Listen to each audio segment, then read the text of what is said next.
start today's software snippet, we're going to go and take a look at a win form, a very basic one that says hello to somebody's name. So you type in the name, you click the say hello button, and it'll say hello with their name. When you click close, it'll close it. Very, very basic WinForm program. So we can see we have buttons here. When we go to the code behind, we can see on the load, we set focus to the text box. Click to close will close the program, and then to say hello, it goes to a class where we pass through the text to this class here, and here's a class that returns the string that we showed the pop-up for. On a successful build, we can see in the bin folder, we have all the files required to run this program. And here it is running without using Visual Studios to run it. Again, it does exactly the same thing, saying hello. There's DLLs and an exe file. And this is where we can kick off today's software snippet, taking a look at JustDecompile. JustDecompile is a code decompiler, which allows us to open up exes or DLLs and take a look at the code that was written in those files. Here, I've just opened up the DLL for the WinForm file that we were taking a look at earlier. Here you can see all the functions that were used to close and display the hello message. This also includes all designer code, which is the extra stuff here. Now we can also open up the DLL and the class that was sending back the return string saying hello, whatever of the name which was written in the text box. And here it is opened once more. Very basic, very easy. And that's Telerex JustDecompile. But there's a challenger!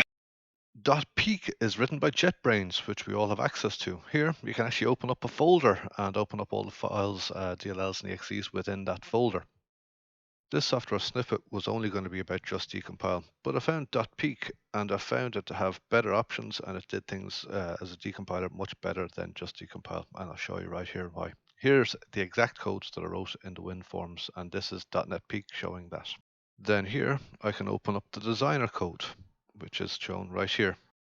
In JustDecompiler, it opens up both of these and shows them all in the same file as shown here.